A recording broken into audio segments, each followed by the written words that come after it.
el Padre Celestial, la doxología. Amén. Y el otro que era alabarle. Me he gozado, me ha traído a la memoria tiempos maravillosos. Amén. ¿El texto? Ya, vale. Ahí está el texto. Me imagino que ya muchos se estarán imaginando de qué vamos a estar hablando en esta mañana. Amén. Yo quiero comenzar lanzando algunas preguntas para reflexionar quizás un poco. ¿Cuántos creen que hay poder en la alabanza? ¿Cierto, verdad? ¿Cuántos creen que la alabanza es un arma poderosa contra las tinieblas? Y una última pregunta. ¿Estaremos sacando todo el potencial de esa arma? Gloria a Dios. Este pasaje, ese texto, es prácticamente ya al final allí de ese capítulo. Allí en Segunda de Crónicas, no quiero leer todo el texto para no tardar en eso. En Segunda de Crónicas sucede algo maravilloso. Es uno de los pasajes allí más conocidos de Segunda de Crónicas porque explica cómo el Señor le concede la victoria a todo aquel que confía en Él. Para ponernos un poco en contexto, el rey Josafat y toda Judá estaba siendo asediado por los enemigos. Se habían juntado varias naciones, los amonitas, los moabitas, los del monte Seir, se habían confabulado para destruir a Judá. ¿Qué hace el rey? Dice la palabra de Dios que Josafat se humilló ante el Señor y convocó ayuno y oración. Ahí estando ellos allí en eso, Dios levanta un profeta, el profeta Jaziel, y les da una promesa de parte de Dios. Y la promesa es esta: no temáis ni os amedrentéis delante de esta multitud tan grande, porque la guerra no es vuestra, sino que es de Dios. Amén. En otras palabras, traduciéndolo a traducción al lenguaje Ariel, le dije: ustedes quietecitos ahí, he escuchado el clamor, he visto el enemigo, ustedes quietos ahí, que esta pelea es mía. Fue lo que les dijo Dios. ¿Qué hace Josafat? Igualmente se preparan para la batalla, saca el ejército, pero junto con el ejército hace algo. Selecciona un grupo de músicos y cantores que vayan alabando y glorificando a Dios. Y entonces sucede esto, lo que dice ese versículo ahí. Y cuando comenzaron a entonar la alabanza, cantos de alabanza, Jehová puso contra los hijos de Amón, de Moab y del monte Seir las emboscadas de ellos mismos que venían contra Judá. Y se mataron los unos a los otros, porque los hijos de Amón y Moab se levantaron contra los del monte de Seir para matarlos y destruirlos. Y cuando hubieron acabado con los del monte de Seir, cada uno ayudó a la destrucción de su compañero. Gloria a Dios. Vamos a orar. Señor, te damos gracias por esta mañana. Gracias por este tiempo. Gracias por tu palabra que es bendita y que habla en nuestras vidas. Bendícenos a través de ella. En el nombre de Jesús te lo pedimos y te damos gracias. Amén y amén. Aquí vemos a Dios obrando de una manera milagrosa a través de la alabanza.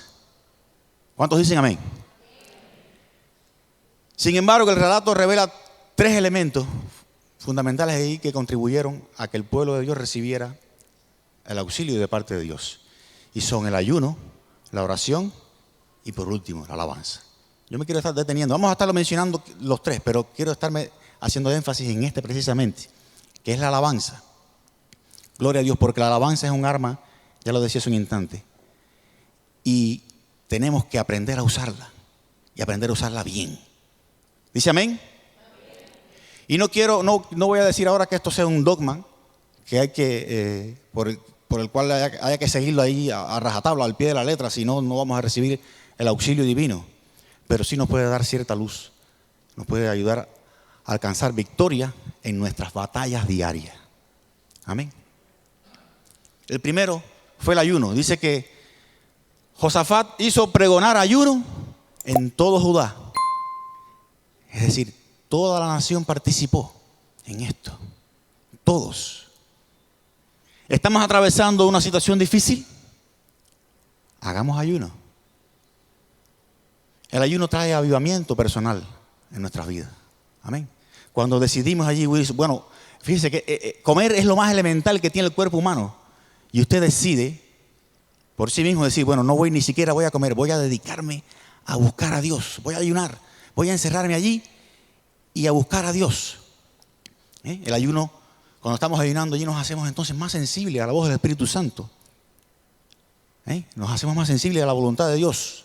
Y podemos orar quizás mucho más o mejor en la voluntad de Dios. Y la palabra de Dios promete que cuando oramos en la voluntad de Dios, ¿qué sucede? Dios va a responder favorablemente. Si oramos en la voluntad de Dios. Amén. Ahora, sería bueno aclarar una cosa. El ayuno no es para forzar a Dios. Amén. Ni para obligarle a que haga algo. Lo digo mucho más alto y claro. El ayuno no puede ser para chantajear a Dios. Yo no puedo ayunar para pedirle a Dios que me permita ganar la primitiva. Porque si cada uno lo hacemos, ¿qué rollo? El Señor dice, bueno, ¿y qué hago? ¿Me entiende? No podemos manipular a Dios de esa manera. Y también otra cosita. Cuando oramos en ayuno, es decir, el ayuno no garantiza que toda oración automáticamente vaya a ser respondida por Dios. No es así tampoco. Amén. El ayuno lo que nos ayuda es a concentrarnos en adorar a Dios. Examinarnos delante de Él, confesar quizás nuestros pecados, pedirle perdón allí. En ese escenario podemos estar seguros de que Dios va a contestar. Así en ese escenario, cuando estamos en esa disposición, cuando nos enfocamos nuestro amor, enfocamos nuestra adoración, nuestra fe, nuestra obediencia en Dios. Quizás pudiéramos decir muchas cosas más del ayuno, quizás pudiéramos decir cómo realizar el ayuno ahí correctamente, pero ya sería tema para otro mensaje y no es mi intención en esta mañana. Amén.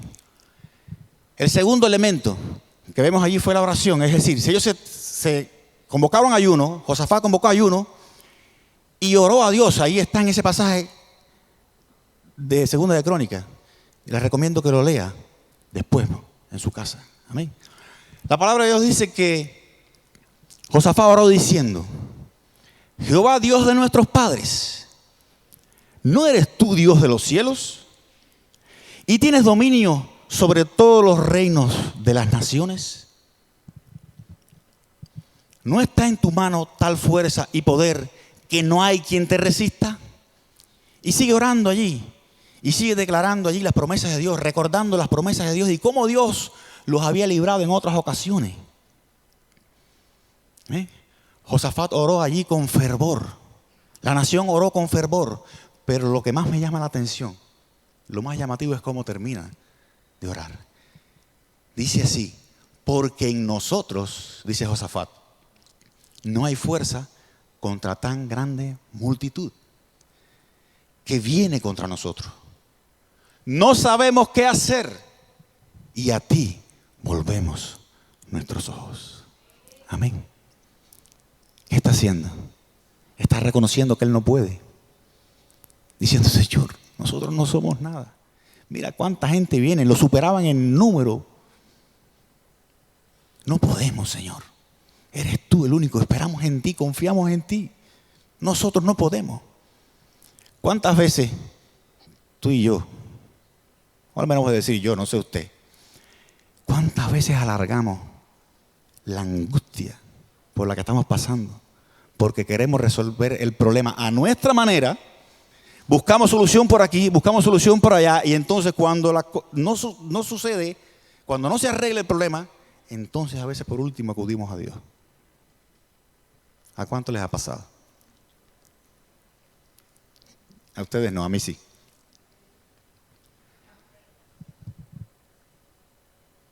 Mire, recuerdo una ocasión Hace muchos años estaba viviendo en Cuba aún.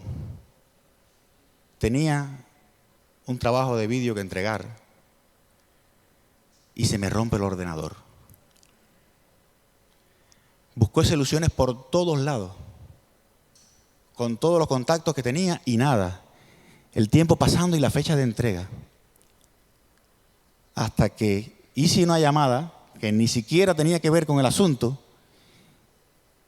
y me dieron una noticia. Un primo mío, joven, persona de 30 años, había sufrido un infarto, estaba en el hospital, grave. Y escuché la voz del Espíritu Santo decirme así con toda claridad: ¿viste? En un abrir y cerrar de ojos se puede acabar todo. Te da un infarto, te mueres, el trabajo se queda, otro lo va a terminar. Pero estás ahí batallando, volviéndote loco y ni siquiera has clamado a mí. Fue como, imagínese usted un tren chocando contra una pared así. Fue lo que sentí realmente. Me tiré de rodillas y dije: Señor, perdóname, yo no puedo. Lo que hizo Josafat: Señor, nosotros no podemos. Y dije: Señor, Dios mío, ten misericordia de mí, yo no puedo arreglar este problema, esto está en tus manos. No les voy a hacer la historia larga. Dios se ocupó milagrosamente de resolver. Me llamó una persona, me dio la solución y al otro día estaba resuelto el problema y estaba otra vez editando el vídeo, terminando el trabajo. Simplemente cuando clamé a Dios y le dije: Señor, yo no puedo. Solamente tú lo puedes hacer. Amén. El clamor de los cristianos en medio de las peores dificultades debería ser este: Señor, no sabemos qué hacer, pero esperamos en ti. Amén. Y por último, y el tercer elemento, y no menos importante, la alabanza. La alabanza aquí jugó un papel fundamental. Josafat sacó el ejército, sí, pero sacó el grupo de cantores y músicos, cantando y alabando a Dios. Ellos gritaban: glorificad a Jehová, porque su misericordia es para siempre. Pero antes de eso yo quiero ir a otro texto, antes de seguir aquí en Segunda de Crónicas.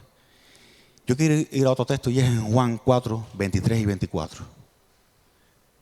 Que nos pueda poner mucho más en contexto de la importancia que tiene la alabanza. El pastor hablaba esta mañana de eso. Tocó algo de eso. Dios sabe todas las cosas. Juan 4, 23 y 24. Lo tienes allí. Dice así la palabra de Dios: mas la hora viene, y ahora es, cuando los verdaderos adoradores adorarán al Padre en espíritu y en verdad. Porque también el Padre tales adoradores busca que le adoren. Dios es espíritu, y los que le adoran en espíritu y en verdad es necesario que adoren. Amén. Yo quiero leerlo también en la traducción en lenguaje actual, que me gusta muchísimo. Dice así: Dios es espíritu, y los que lo adoran, para que lo adoren como se debe, tienen que ser guiados por el Espíritu. Se acerca el tiempo en que los que adoran a Dios, el Padre, lo harán como se debe, guiados por el Espíritu. Porque así es como el Padre quiere ser adorado. Y ese tiempo ya ha llegado. Gloria a Dios, ese tiempo ya ha llegado. Eso lo decía Jesús allí. Me llama la atención cómo la palabra dice: ¿qué es lo que está buscando Dios? No está buscando ministros, no está buscando allí evangelistas, no está buscando profetas, no está buscando pastores, que no digo que no sean importantes para nada. Pero me llama la atención que dice que lo que está buscando es verdaderos adoradores, es decir, adoradores excelentes. De aquí se infiere entonces, se entiende de que para ser un buen pastor hay que ser un verdadero adorador, ¿verdad? Para ser un buen evangelista, para hacer cualquier cosa en la obra de Dios hay que ser un buen adorador, hay que ser un adorador excelente. Amén. Ahora, ¿qué cosa es ser un adorador excelente? ¿Cómo podemos saber que es un adorador excelente. A ver, muchos conocen de deporte, o tal vez de moda. Usted no se ha encontrado con gente que conoce allí hasta los temas más personales, quizás de su deportista favorito. La ropa que usan, la bebida que toman, el coche que tienen, la casa donde viven. Conocen detalles allí. Y aquellos que conocen de moda, conocen qué es lo que se lleva en esta temporada, cuál es el color de este año, esas personas están allí sumergidos en esos temas. Están interesados por esos temas, se informan en esos temas, leen, buscan, indagan sobre esos temas. Amén. ¿Conoce gente así o no? Ahora vamos a transportar esto a la vida espiritual. Vamos a extrapolar esta situación. ¿Qué es un verdadero adorador? Alguien que conoce a Dios. Un verdadero adorador conoce a Dios, busca agradarle, busca de su palabra, busca entender su palabra para conocer su voluntad. Ese es un verdadero adorador. Reconoce que necesita a Dios. Y un detalle muy importante: alaba a Dios, adora a Dios, no por lo que Dios le ha dado, sino por lo que Dios es. Amén. ¿Cuántos pueden dar un aplauso fuerte? Amén. Por lo que Dios es.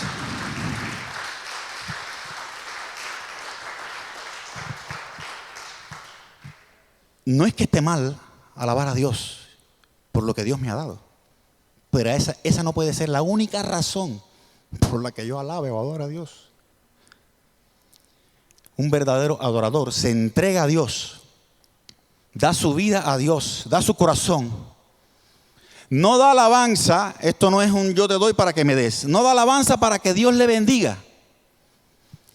Le da alabanza a Dios porque Él es el único que merece toda la alabanza. Amén. Gloria a Dios. Él es el único que merece toda la alabanza. Hay una canción de Funky, ese cantante cristiano, creo que es boricua, que me gusta mucho, que se llama Eres tu bendición. Y tiene una porción así que dice: por lo que hiciste allí, que diste tu vida por mí, por eso estoy aquí. Por el benefactor y no los beneficios. Por el amor tan grande de aquel sacrificio. Y dice: no son los panes, no son los peces los que me motivan para que así me exprese. Tú lo sabes todo, conoces mi intención y que lo hago de corazón. Amén. Gloria a Dios. Yo creo que no hay manera de expresarlo mejor. No es por los panes, no es por los peces. Estoy aquí por Dios, no para que me bendiga. Él me va a bendecir. Muchas veces Dios nos bendice sin aún nosotros haberle alabado. Amén. Entonces, volviendo al pasaje allí, conociendo que Dios ama la alabanza auténtica, que Dios ama la alabanza genuina allí, una alabanza que se haga desde lo profundo de nuestro ser, desde lo profundo del corazón, con todos mis deseos, con todas mis ganas allí, poniendo todas mis fuerzas, aunque quizás no tenga ganas, pero hago el esfuerzo. Hacerla allí en espíritu, desde lo más profundo y en verdad, sin máscaras, con sinceridad, siendo auténtico. Dios me conoce aún mejor que yo mismo. Amén. Volviendo al pasaje de Segunda de Crónicas, vemos que la alabanza engendra victoria. La alabanza engendra victoria. Y aquí vemos una lección del poder de la alabanza. La victoria vino de una manera extraña, una manera rara. ¿Qué sucedió? Como decía hace un instante, algunos fueron designados, algunos músicos y cantores fueron designados y salieron con el ejército. Cuando comenzaron a cantar, se mataron unos a otros. Yo no sé, no me imagino cómo puede haber sucedido.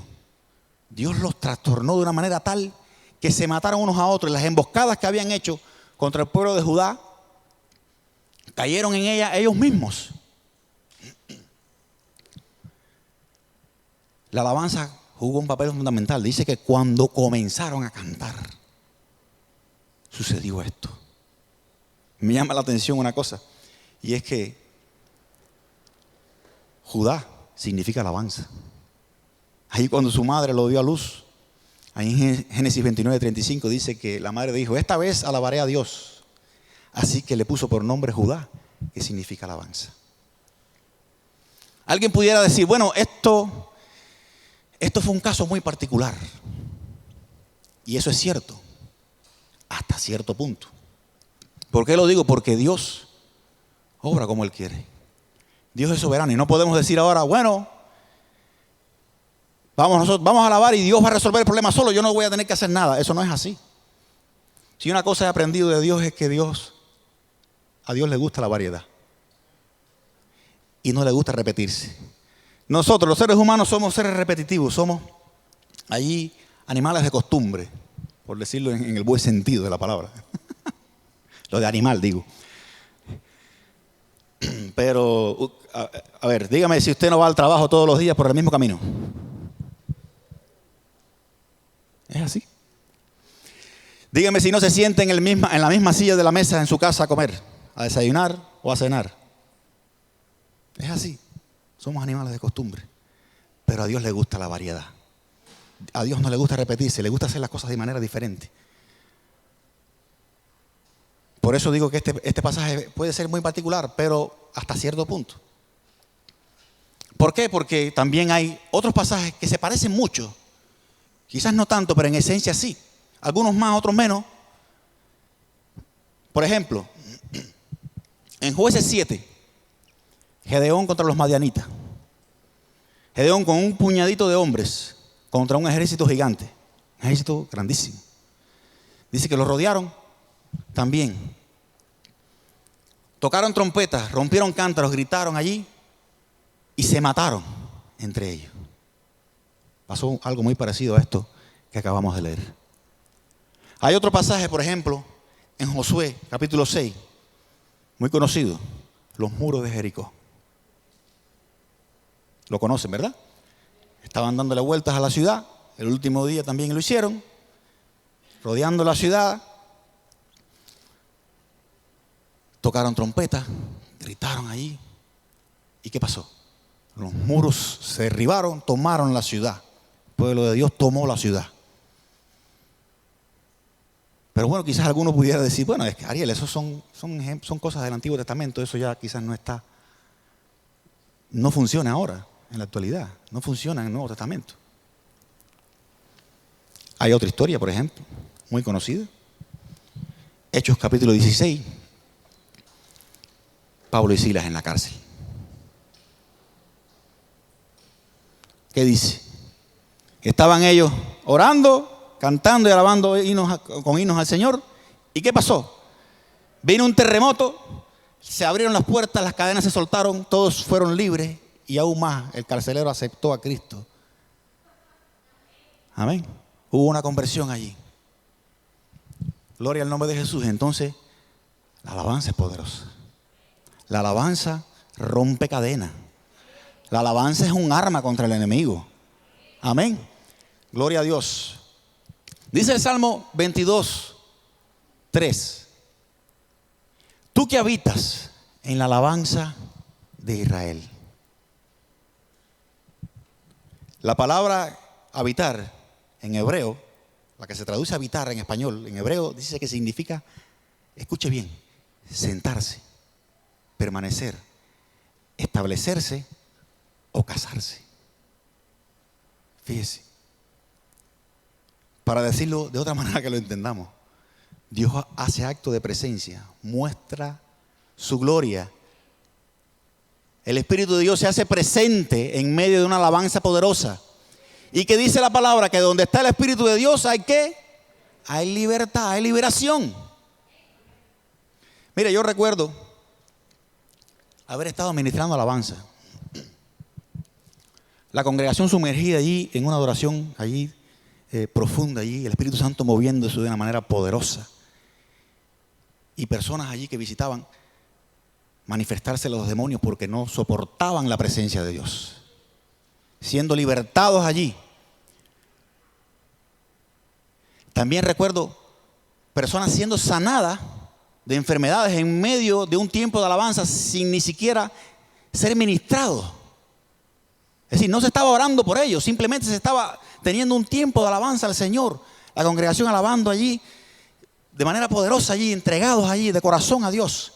Y Dios sanando a la gente a través de una alabanza poderosa. Y es que la alabanza, lo repito, es un arma espiritual contra el enemigo. Pero ¿qué sucede? Muchas veces estamos en el culto mirando las musarañas,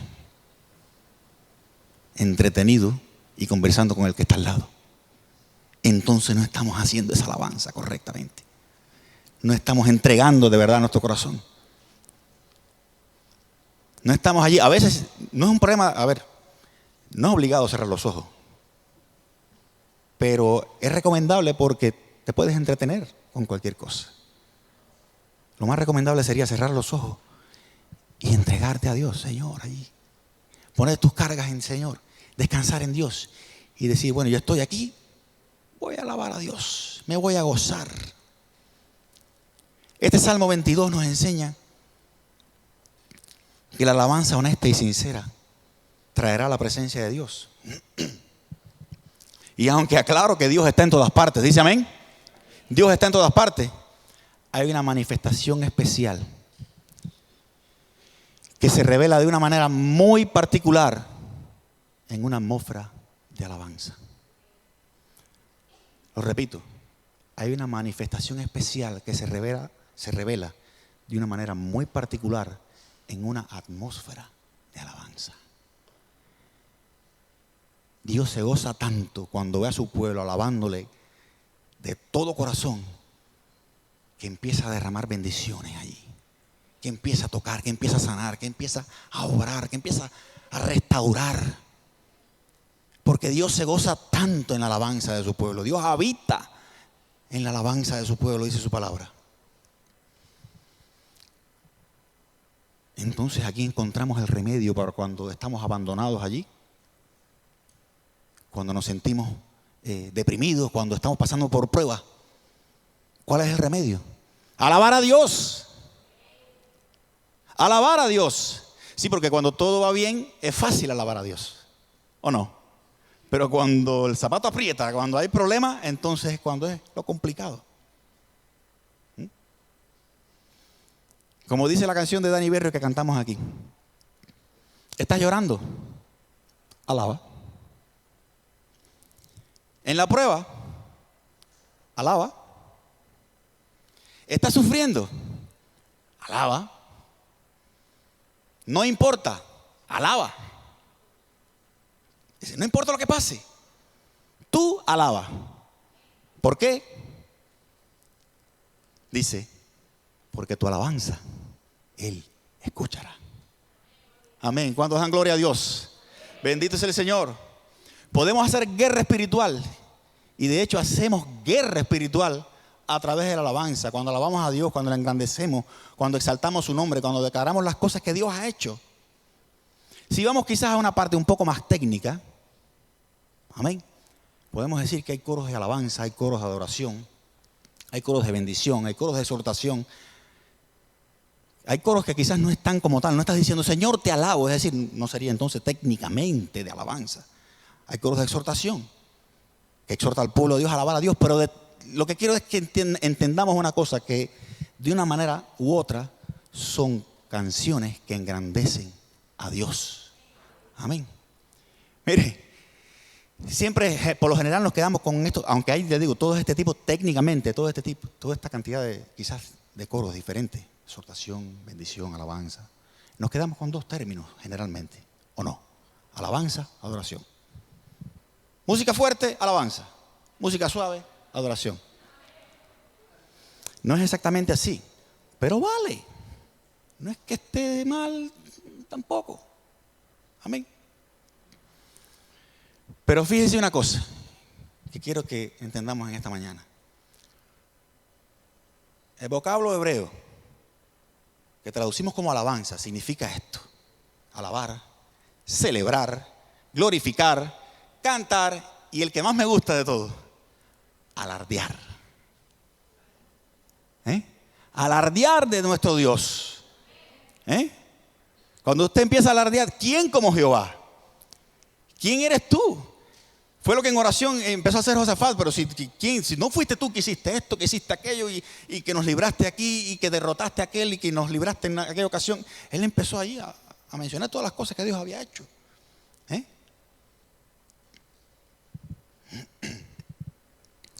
La alabanza es un acto de gratitud.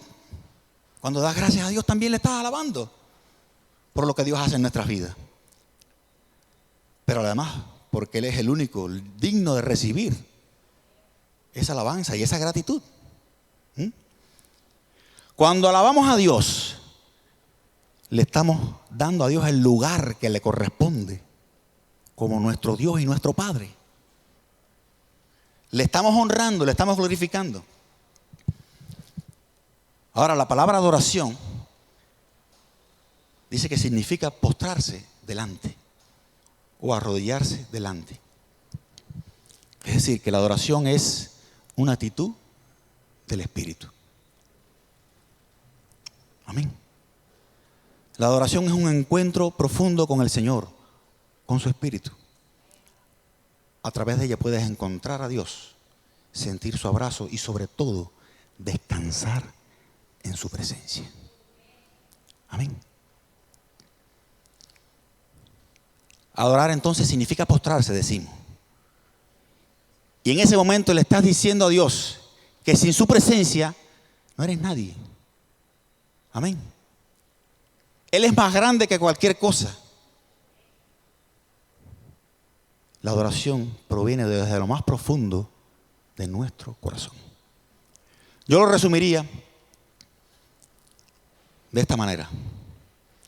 La alabanza eleva, pero la adoración penetra.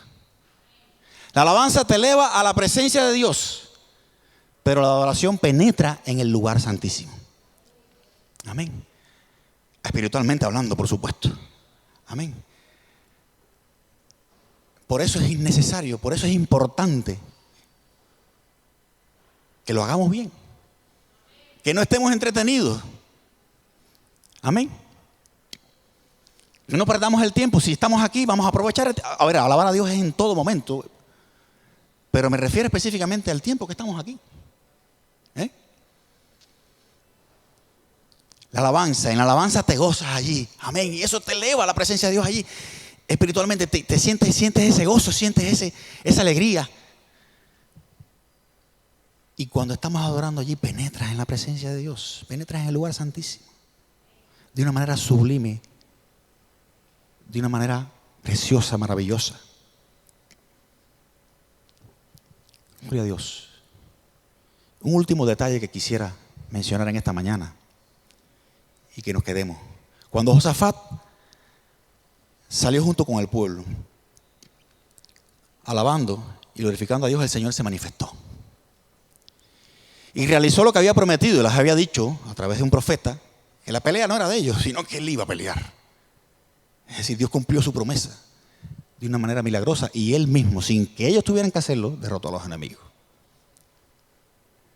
Pero quiero enfatizar una cosa, y es que el pasaje ahí lo plantea, lo plasma. Es que Josafat estaba junto a los líderes, junto a los cantores, junto a los levitas y junto a todo el pueblo. Todo el pueblo. Es decir, todos estamos involucrados en esto. Dile que está a tu lado. Estamos involucrados. Estamos involucrados. No es asunto de los que cantan aquí delante solamente, de que el tiempo de alabanza sea maravilloso. Por supuesto que gran parte de la responsabilidad depende de los que están parados aquí delante porque están dirigiendo esa alabanza. Y son los mayores responsables. Es así. Pero tú como congregación, yo como congregación, ahí sentados allá abajo también tenemos responsabilidad. Yo creo que ya en una ocasión lo dije aquí ya.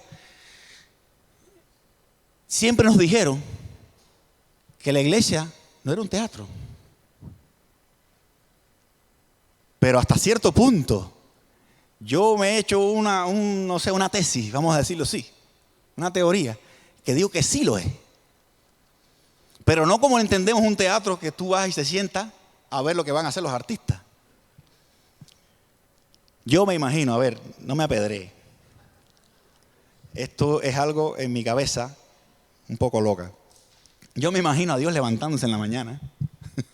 Lo hago así como si fuera una persona, ¿no? Preparándose su cafecito allí, su cortado, su galletita, y sentándose en el trono el domingo en la mañana diciendo, deja ver qué es lo que mi pueblo tiene para mí en esta mañana. Deja ver qué alabanza, qué adoración, qué cántico traen. Deja ver qué disposición traen, qué corazón traen para mí en esta mañana. Me lo imagino así. Y es así como deberíamos venir a la iglesia, con esa disposición de dar. No de recibir, amén, de recibir también, no es que esté mal. No quiero que se me malinterprete, pero es venir con la disposición de dar. Que a veces venimos sin esa disposición y sin embargo Dios nos da, Dios nos bendice. Pero imagínese usted así a Dios sentado allí en su trono, esperando y diciendo, deja ver qué es lo que Ariel trae en esta mañana para mí. Amén. Yo creo que si lo hacemos así, otro gallo va a cantar. Amén. Alabado sea el Señor. Si no te involucras en la alabanza, si no te involucras en ese mover allí durante el culto, la bendición te va a pasar por al lado y no te va a tocar. Podrás ver a los demás llorando, a los demás gimiendo, a los demás gozándose, compungidos en la presencia de Dios, regocijarse allí. Y tú vas a estar como un témpano de hielo, diciendo, ¿qué es lo que está pasando? Amén. No permitamos que eso suceda. ¿Quieres ver a Dios manifestarse con poder en tu vida? ¿Quieres ver a Dios manifestarse con poder? Amén. Entonces dispón tu corazón para alabar a Dios. Ya que te tomaste el trabajo de venir a la iglesia, aprovecha el tiempo. Olvídate del que está a tu lado. No pierdas tu enfoque del Señor. Tú solamente cierra tus ojos. Cierra tus ojos allí y canta. Canta con toda tu fuerza. Canta con todo tu corazón. Con toda tu alma. Entrégate totalmente a Dios. Entrégate en cuerpo y alma. Y te aseguro que verás la gloria de Dios. Amén. Vamos puestos de pie en esta mañana. Gloria a Dios. Gloria al Señor. Los músicos que pasen delante. Gloria a Dios. Alabado sea el Señor. Dios es bueno. Dios es maravilloso. Dios siempre está dispuesto a bendecirnos. Somos tú y yo los que tenemos que venir con un corazón dispuesto a engrandecerle. Dispuesto a ponerlo en el lugar que Él se merece. Dispuestos, aleluya, a darle a Él toda la gloria porque Él y nadie más se la merece. ¿Cuántos dicen amén? Alabado sea el Señor, aleluya. Dispón tu corazón, entonces para siempre participar de esa alabanza. No perderte esa bendición de participar en ese mover maravilloso de Dios. Y usar esa alabanza como esa arma espiritual que Dios nos ha dado. Amén. Que Dios les bendiga en esta mañana. Amén.